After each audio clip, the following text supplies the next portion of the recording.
भगवान का विवाह रुक्मणी जी के साथ में हुआ।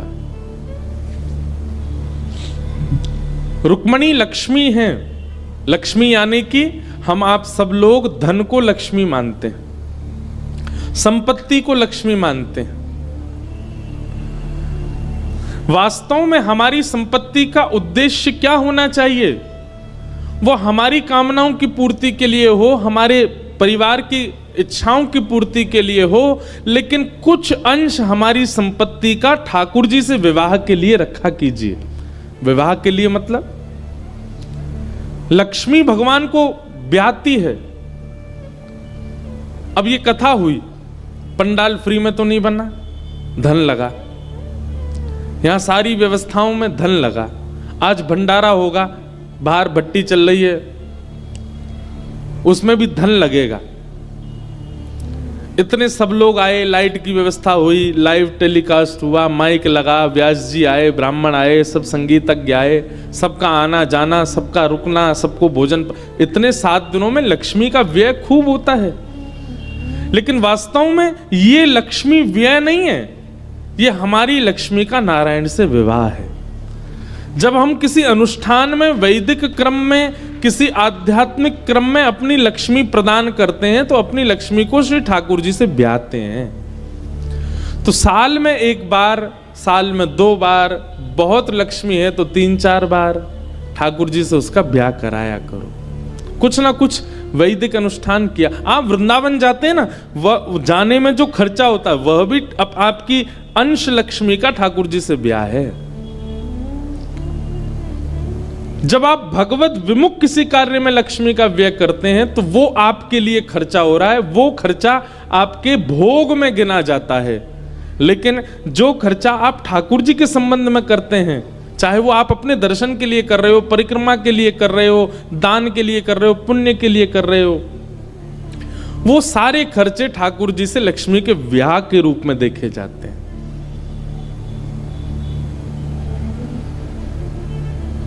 एक प्रकार से इस कथा के माध्यम से जितने लोगों ने यहां धन लगाया, उन सबकी लक्ष्मी भगवान से ब्याह ली और उन सबके दामाद बन गए ठाकुर जी। क्यों? उन सबकी लक्ष्मी को ठाकुर जी ने स्वीकार किया।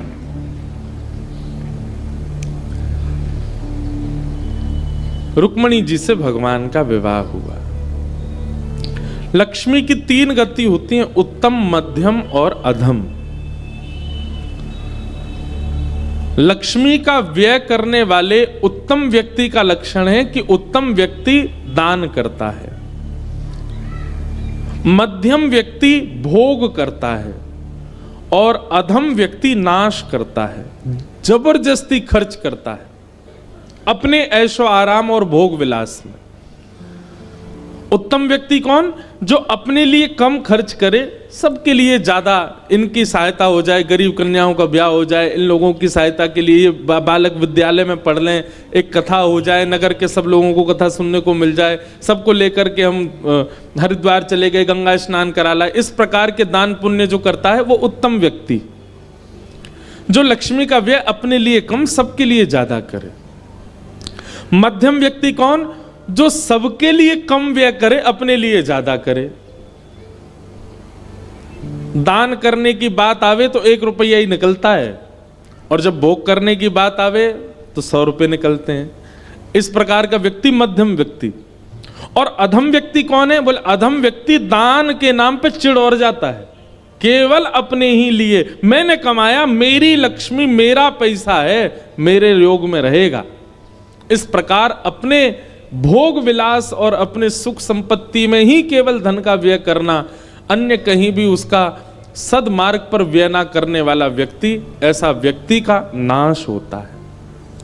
उत्तम, मध्यम, अधम, दान, भोग, नाश। इसलिए साल भर के धन में से दशांश अलग रखा कीजिए, 10 अंश केवल, और वो सब जगह उसको व्यय कीजिए, लोगों की सहायता, परोपकार, सेवा आदि में। वो आपकी लक्ष्मी का ठाकुर जी से ब्याह है। इससे होता यह है कि दशांश दान करने से, दशांश अलग निकालने से बाकी का बचा हुआ जो 90 अंश है ना, वो शुद्ध हो जाता है। वो आपकी बुद्धि, आपके बच्चों की बुद्धि, आपके परिवार में जितने भी लोग हैं सबकी मति सुधारता है। धन का एक बहुत बड़ा प्रभाव यह है कि वो आपकी बुद्धि विकार युक्त कर देगा। अगर धन शुद्ध नहीं होगा तो आपकी बुद्धि सद्मार्ग की ओर ना देख करके कुमार्ग को देखेगी, और सद्मार्ग कुमार्ग से बचाने वाले लोगों को भी आपका दुश्मन बना देगी। कई लोग होते हैं वो ऐसे क्रिया करने लग जाते हैं तो सब लोग कहते हैं भाई क्या करें, इसकी तो बुद्धि मर गई है। ये बुद्धि मरती कब है? जब धन का दान नहीं होता, धन दूषित हो जाता है, तब व्यक्ति की बुद्धि मरती है और वो कुछ भी करने को तैयार हो जाता है। फिर शास्त्र कुछ कहें, गुरु कुछ कहें, माता पिता कुछ कहें, परिवारीजन कुछ कहें, उसको कुछ सुनाई नहीं देता और वही करता है जो उसके मन में आता है। जैसे रावण ने क्या किया? रावण विद्वान था, रावण पढ़ा लिखा था, रावण वेदज्ञ था, रावण हमने संत जनों से सुना संध्या भी करता था। एक ब्राह्मण उचित कर्म जितने होते हैं सब ब्राह्मण करता था, रावण करता था। पुलस्त ऋषि के खानदान, मतलब खानदान भी उसका राक्षसों वाला नहीं था, ऋषियों का खानदान था।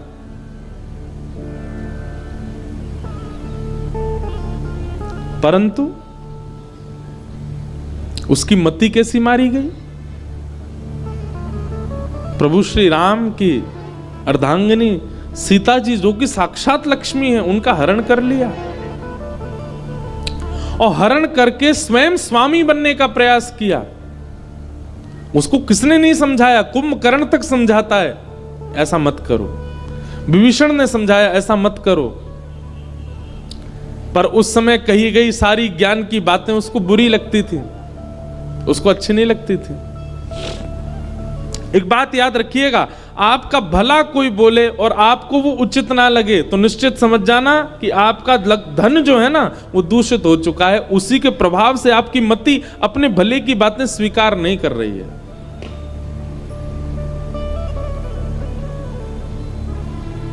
व्यक्ति को कैसा होना चाहिए? हर दिन अपने बड़े जो लोगों से पूछे, मैं कुछ गलत तो नहीं कर रहा हूं ना, मेरा सब कार्य ठीक है ना, मेरी जो विचारधारा, मेरी जो भावना वो सब उचित है ना।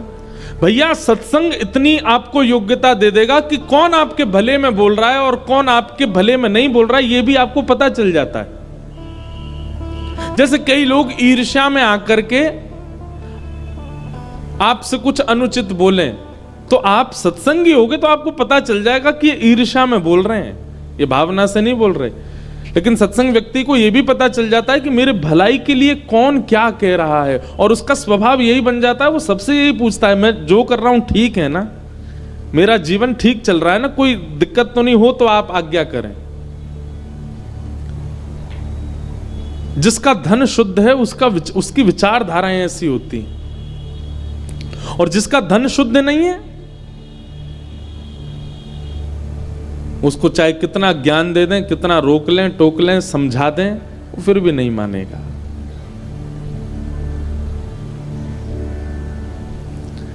ऐसा व्यक्ति यदि आपके परिवार में है ना, जो बार बार समझाने पर भी नहीं समझता है, गलत मार्ग का त्याग नहीं करता, उसके द्वारा कमाए गए धन में से दशांश वो ना करे, आप दान करो और कुछ दिन करने का प्रयास करो, उसी से ही उसकी बुद्धि शुद्ध हो जाएगी।